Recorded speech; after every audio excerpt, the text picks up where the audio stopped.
All right. Good morning, Doug. I'd like to talk about the migrant situation. We have talked about it before, but it seems to be getting worse. Last month, the powers that be reported that there were 242,000 migrants. This is in November alone that were, I don't know, what they processed or went through the legal channel so that they captured. This does include the gotaways and maybe others, but that seems like that's a lot. What's really going on, do you think? There is really next to no good reporting on exactly what is happening on the border. There is a guy named Michael Yon, who's an ex-soldier who's kind of made this his life's work, and he has a newsletter. I subscribe to it, but he doesn't write about it very often. He's on a Zoom group, I'm on, and he spends a lot of time in the Darien Gap and on the Rio Grande telling about what's happening. But okay, it seems to be the fact that several 100,000 people are crossing the border every month across the Rio Grande. But you don't see that anybody's really saying anything about it with genuine outrage so far. It's like, insofar as there's reporting, they say, yes, we have all these migrants crossing the border. Okay. And they report it. But wait a minute, where's the outrage and where's the analysis of the consequences of this, direct and indirect? So this is a major historic event, as far as I can see, that is happening right before everybody's eyes. But it's like everybody's watching it, and it's changing the character of the country and the laws and everything. And nobody feels, I can't do anything about it. You can't do anything about it. What are you supposed to do about it? But Well, you certainly can't. You but know, this is, insofar as the government serves a useful purpose, as one of the purposes of it is to defend the property rights of people within the country. All right. So, all right, when these people enter the border, cross the border in Texas, well, I ask myself, whose property are they on? If it's somebody's private property, they have a right to evict them, but you dare not use any kind of force to keep people off your land, both because you'll be prosecuted legally, and if there are hundreds of people, you'll be physically damaged because they won't let that happen. In fact, it was about 5 years ago that I wrote an article, I don't know where it is, talking about, well, when it was a big deal, when there was 1,000-man horde. That's not the word that they use. caravan, Horde. caravan. Caravan, right. Caravan. That sounds so much more polite than a I think horde. I think horde is a good description now, though. I think it is, actually. It's historically accurate. And I said, well, how are you going to stop these people? Because if they want to get through, they can just push through the barrier. And then what are you going to do? You don't have enough agents to round them up. What, are you going to shoot them? Well, that was with 1,000-man caravan. Now we're talking about hundreds of thousands per month. And they just come in. And it's worse than that. At public expense, they're being shipped around the country by airplane and so forth, and then landed in various cities. And when they get there, they have really no money to speak of, so they get tents or given hotel rooms or food, and they become wards of the state. Hundreds of thousands of people per month that become wards of the state. I mean, how is this sustainable? And how is this going to end? And will it end? And why should it end, frankly? If Biden is reelected next year, which is inconceivable that Biden would run, almost everybody disrespects or dislikes him. So who's going to run instead of Biden? But if the Democrats, the Jacobins, are reelected, it's going to continue. So where's this going to end? This is a major mystery that nobody talks about. Mm. When they, if there's talk about this problem at all, it's talked about through the lens of a lack or shortage of resources for these people. The three mayors of, I guess it was Denver, New York, and Chicago, all this last week made statements to the public basically saying that this was a real problem. They blamed the problem on the shipping, the busing of migrants from the border to their specific cities, and were demanding more federal resources to support them. That's they want a bunch of money basically for it, and they're creating a couple of new regulations that make it so that the buses in New York have to arrive only on certain days and only at certain times, so they can more efficiently process them. And these are misdemeanors if they violate those. So that's the futile attempt to try and manage it, I guess. Nobody talks about the fact that these people, whoever they are, and nobody has any idea, really, come into the country and are immediately fed, and they're from tropical areas, so they're closed, and they're housed in hotels that Americans pay for, and they can't work, really. Who's gonna hire a person that doesn't speak English and doesn't have papers? That's illegal, I understand, to hire somebody that doesn't have a Social Security number.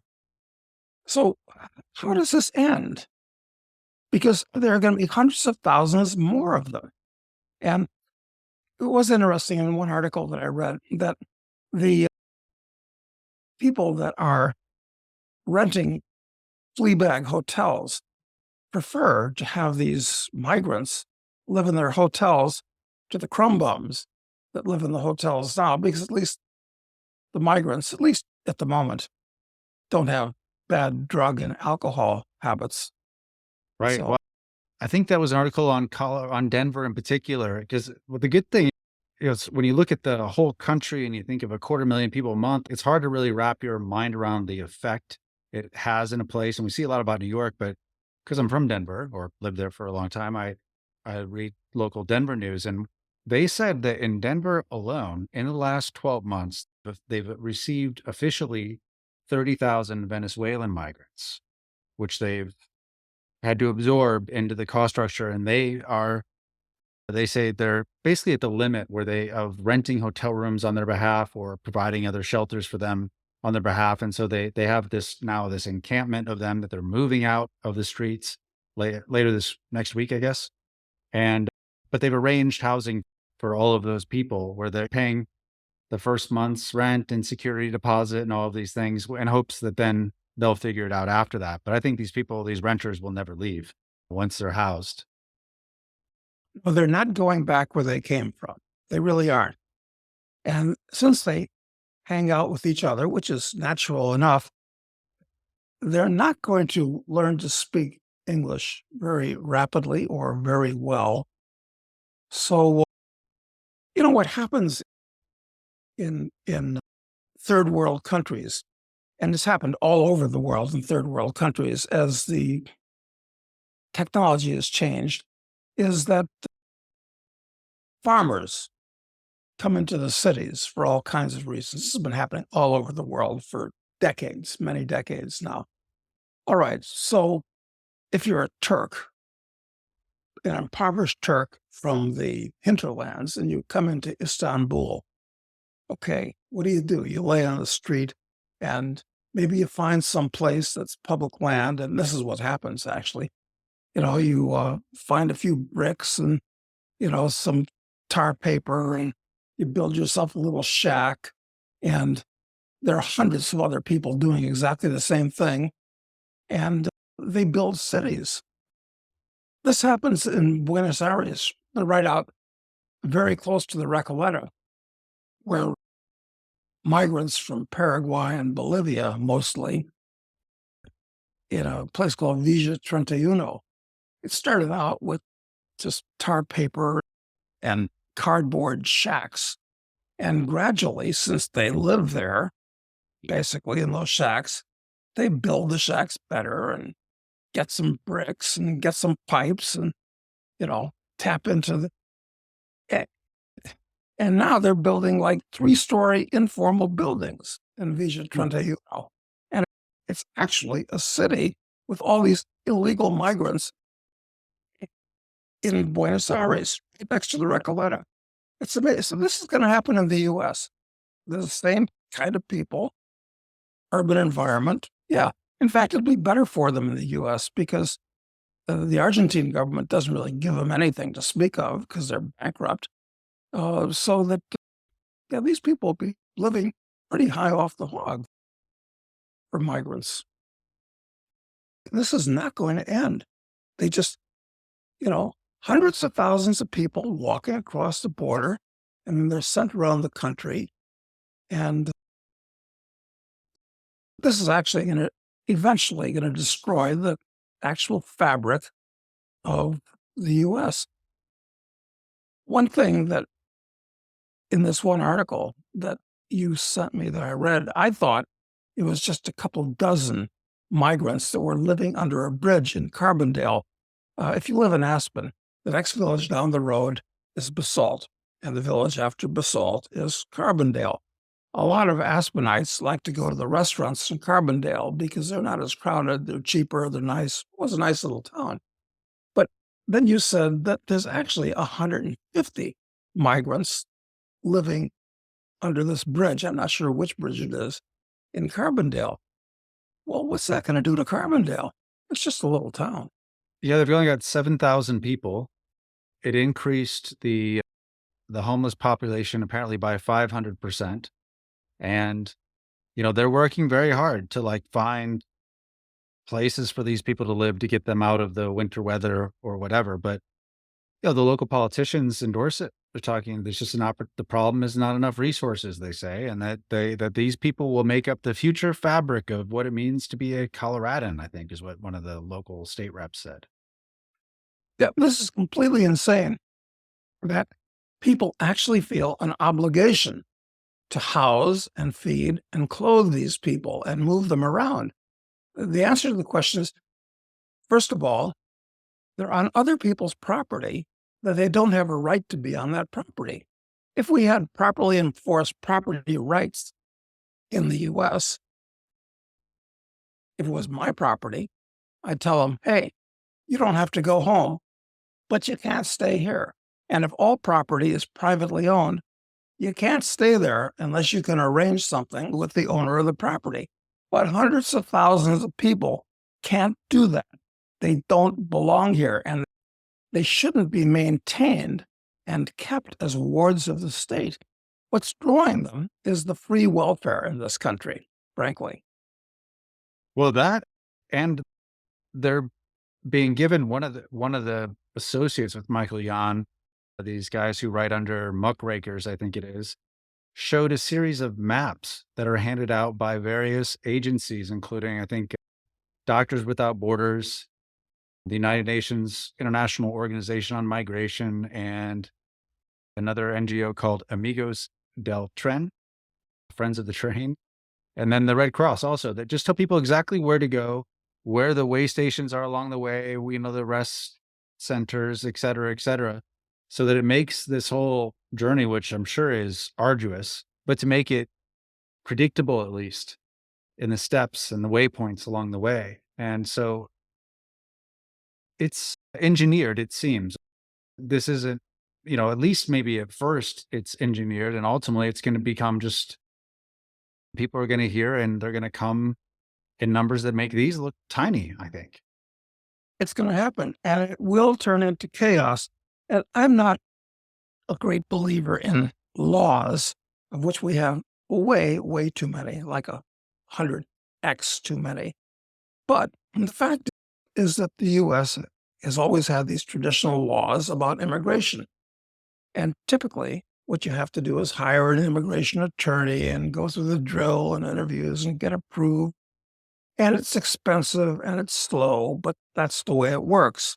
But now the laws are completely meaningless. And you've got to ask yourself, wait a minute, why do some people, generally Europeans or wealthy Orientals, have to go through this expensive and slow drill in order to get official? And millions of people from anywhere and everywhere just walk across the border and they come to live in the US. It actually cultivates a complete disrespect for the law itself, which That is a is a problem. it's a big problem. Jane was speaking with an American of Venezuelan origin who legally immigrated to the US, who was trying to have her nephew come as a tourist, just come visit. He applied initially, his initial application was put in 2021 to get a tourist visa. His appointment is next year. 3 years to get an appointment to come in as a tourist legally. It's an insane charade, an absolutely insane charade. It, of course, it cultivates a complete disrespect for the law and the justice system. Well, this is going on everywhere. Like, was it Maine is the latest state that has decided that Trump can't run? They talk about democracy, but obviously a huge number of Americans want to vote for Trump, but these Democrats, these Jacobins, are making it impossible for the will of the people to be. This is altogether an explosive situation. It is explosive. And there's people, of course, earlier this month, you also have the from the Homeland Security talking about that, threats from people crossing the border have increased, that might have coming from suspect nations. And they found, I guess in November, 17 people that went through this official process that dumped a 250,000 in the US. 17 were on the terror watch list. Yeah, you got to imagine that too, the chaos created around that. I think the potential for chaos around that is big. Also, in addition to the basic economic burden and the social fabric strain, the likelihood of just other chaos seems really big. And one more thing about the Venezuelans in Colorado is that I have a friend, he's a file member who has a beautiful ranch north of Denver. And the organized crime in his rural area has gone crazy, where they are scoping out properties and stealing tractors and cars off of people's property in the middle of the night. He pays for security basically at the gate of his farm because he didn't feel safe. Whereas, he's lived for 2.5 generations, 3 generations now. So it's, these people who come there who are impoverished, they're going to organize in crime rings. They already are. So there's that, plus just the other breakdown of law and order, basic crimes that are going to be happening. That's absolutely correct, because you get all these people from an alien culture.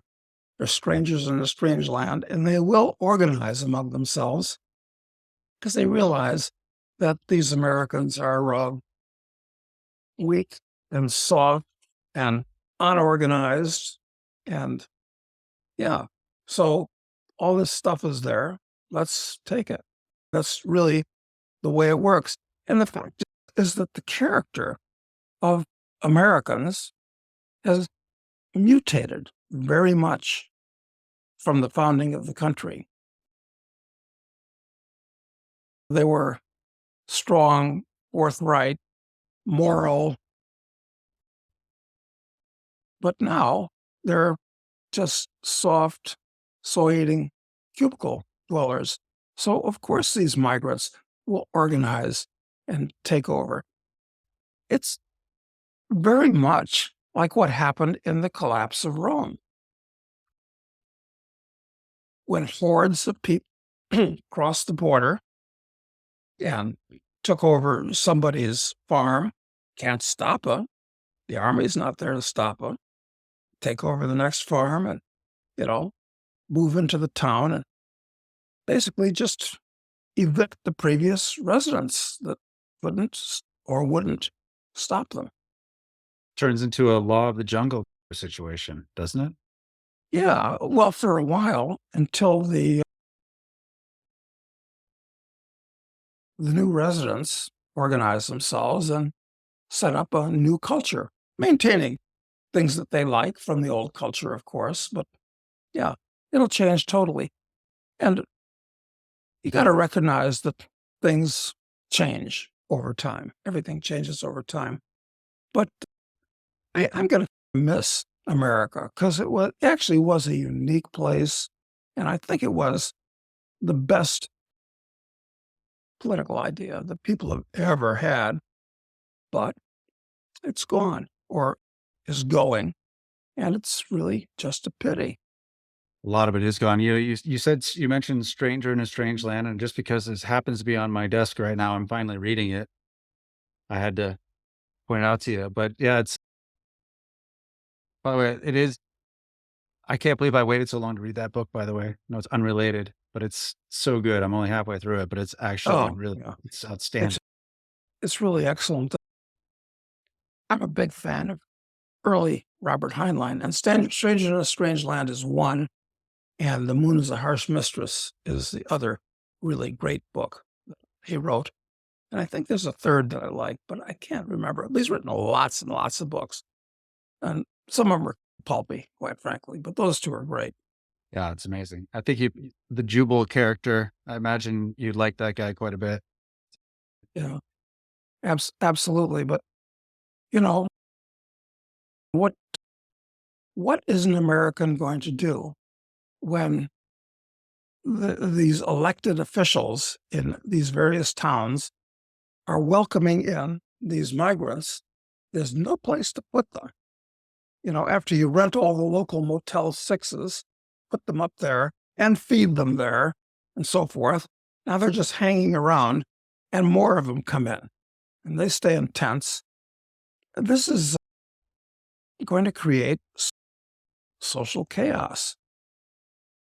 It is, and even when that in Carbondale, one of the local officials said something like, I understand these people need help, but we have people that have been here for 5 years or 10 years already, and they're barely making it. What are we supposed to do?" And that's true. Well, the locals are barely making it, the ones that actually pay their own rent and pay for their own cars and buy their own food. They don't have any savings. They're barely making it. And I would think that they resent having these migrants living off the fat of the land. It's not like the lap of luxury, okay. But what they're getting is free. And the society's paying for it. Yep, and they're And shitty to and the longer these people live in their hotel rooms or tents or and get muddy and food and God knows what, the more ingrained this bad habit becomes in them. There's one quote from this woman, one of the women who was on the street in Denver that I just everything they said honestly was shocking. She said, talking about being moved off the street into somewhere, she says, "Well, this is like our home. I feel it's like it's my home." And she also was complaining. She says, "We don't have rights here. We came here because we want to work and help our family. In reality, we don't have rights here. If someone were to protest to stop them from moving us from here, well, it's difficult because it's us versus them. How are we supposed to do anything if you're not from here?" But the claim for rights, I guess, is my point. That immediately they're there, they're living off the fat of the system.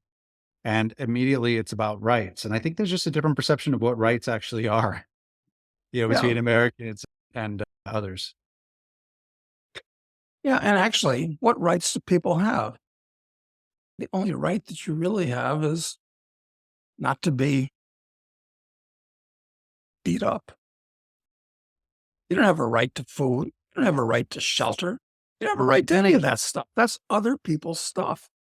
You don't have a right to steal using the state for it. But, this is, it's becoming an insoluble problem because let's suppose Trump doesn't like what's going, I guess, not a supporter of Trump, but let's suppose that he's elected which I don't think is going to happen. I don't even know we're going to have an election. So, and he says, okay, all you migrants have to go home. Where is home for these people at this point? You can't really, half of them don't even have identification documents. Almost none of the Africans do. Uh, So where are you going to send them? And you can't send them back to Mexico. They don't belong in Mexico either. And you got to ask yourself, what is going on where these people are all crossing the border from Guatemala into Mexico? So wait a minute, what's going on here with the Mexicans that they're letting all these people just, invade Mexico and come up? This is an interesting conversation that, this criminal Mayorkas, who's whatever, what's his position Homeland in Security. Yeah, Secretary of Homeland Homeland Security. Security? Yeah, he might have asked AMLO, wait a minute, these people are basically walking up through Mexico and taking trains through. What are they? How do they cross the border from? And just because they're in Mexico and want to come into the U.S., you really should turn out the National Guard and say, if they have to put bayonets on the end of the rifles and say, look, you can't come in here because this isn't the way things work. And then what are the Mexicans going to do? Then it's the Mexicans' problem for letting them all across the Guatemalan border. Exactly. Well, the Romans had this same problem 1,500 years ago. But this seems coordinated where all of the states, of course, the U.S. is putting up no defense around it. Mexico's facilitating and cooperating with it, just like the agencies are in the U.S. And it seems like certainly you go further down all the way to, as Michael Leon talks about, in the Darien Gap, where there are U.S. aid facilities and international aid organizations that set up these rest areas for people along the way to house and ship them. They aren't walking that way. They are transported. And the effort it takes to move that many people that far, it's expensive and requires logistical planning and resources. It's not just people walking, it's Oh, organized and not stopped or objected to anywhere along the way. yeah, it is. And it's actually worse than that because I believe I'm correct that both Colombia and Nicaragua have dropped visa requirements for many countries, like 30 or 40, most of them African countries. African. So now, if people in Africa can somehow get to either Colombia and then walk across the Darien Gap or Nicaragua, the next step is the U.S. That's right. And And there are lots of videos online you can see of just, well, I'll call it hordes, not caravans, of Africans coming across, or large groups of Chinese, or, it's not just Venezuelans and Mexicans. I don't think probably very few Mexicans actually are coming across comparatively. yeah, so we put them up and feed them and house them, clothe them. Now what happens? Because they cannot work and because they don't have the papers to work. So how does this end? I Because think they're going to have, I think there's pressure building to have some provisional work permit for these people. Probably that allows them to work under the minimum wage at first or something like that. But I think that there's going to be something, there's so much pressure on that. People complaining because, well, they can't work. So what are they supposed to do? What are we supposed to do with them if they can't even work? You hear those echoes starting to emerge.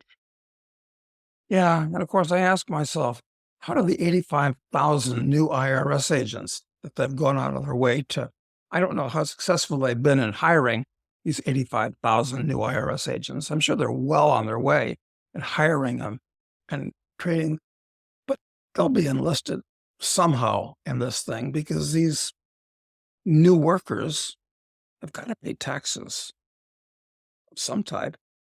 Well, I don't believe they should. This is just more chaos. You know, what resident Americans get is 85,000 new parasites to extract money from them.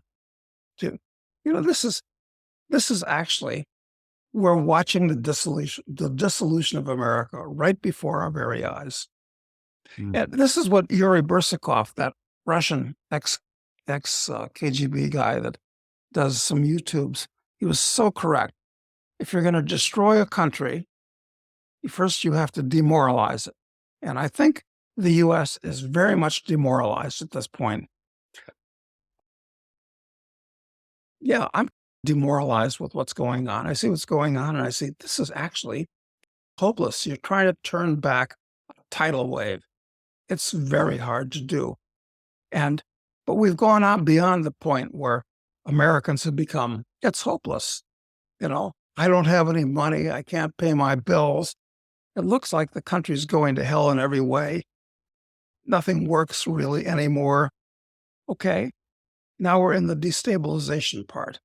And that's really going to be no fun at all. This is riots. And the One government is basically on the side of the enemy.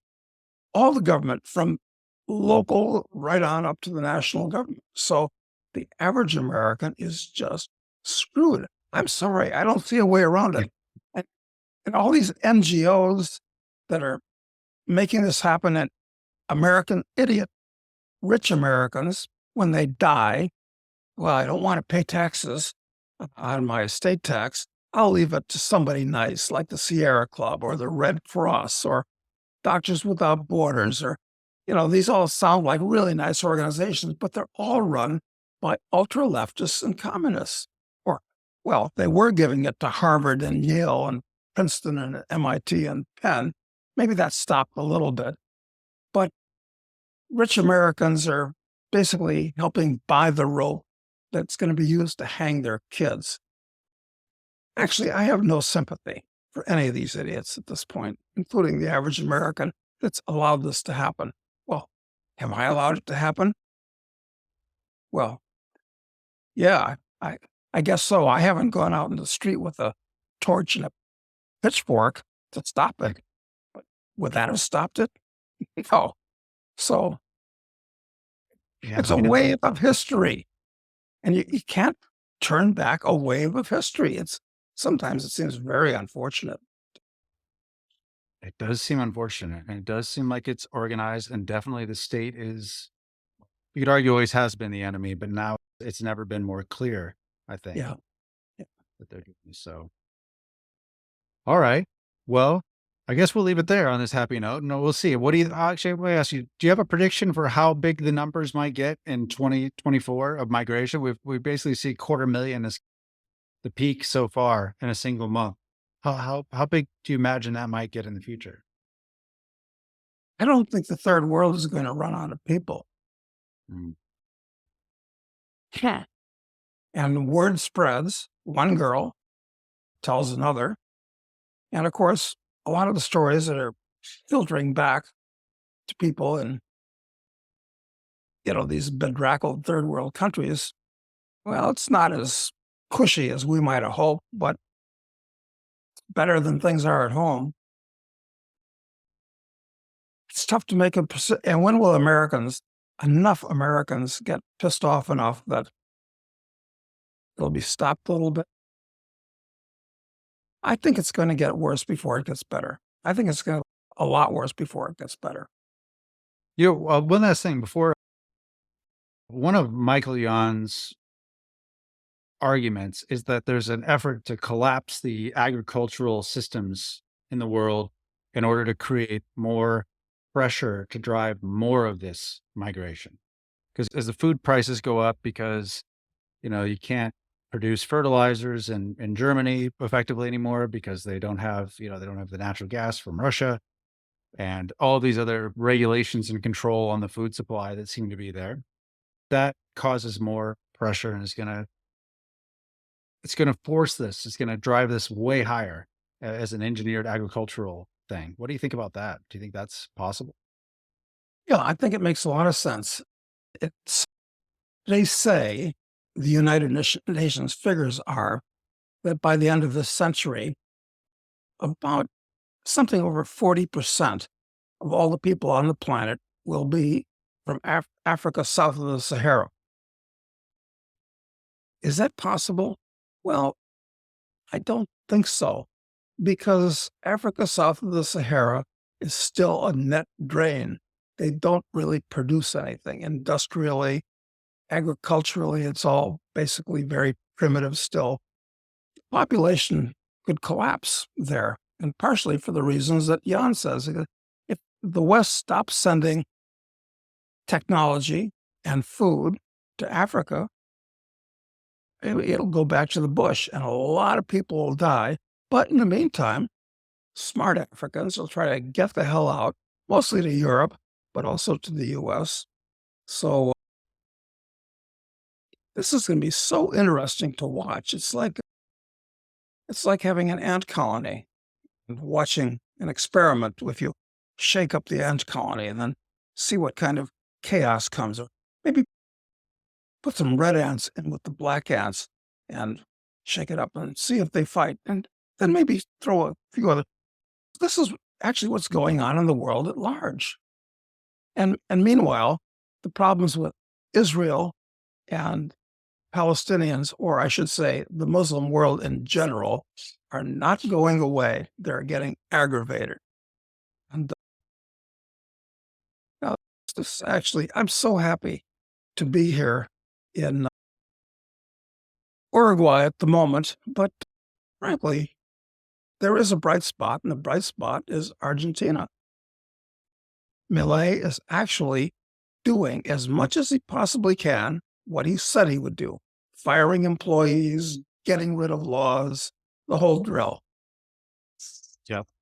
It is happening. And I'm still pessimistic because I'm pessimistic about anybody in elected office. But, Yeah. so you're always looking for a mistake, but you can't help but applaud the things that have been done so far. Yeah. But the powers that are fighting against the kind of thing that he's doing, they're really so entrenched and so powerful.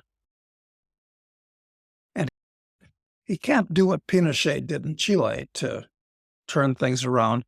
And even though Pinochet turned things around in Chile and made it the most prosperous country in all of Latin America, he was hated for it.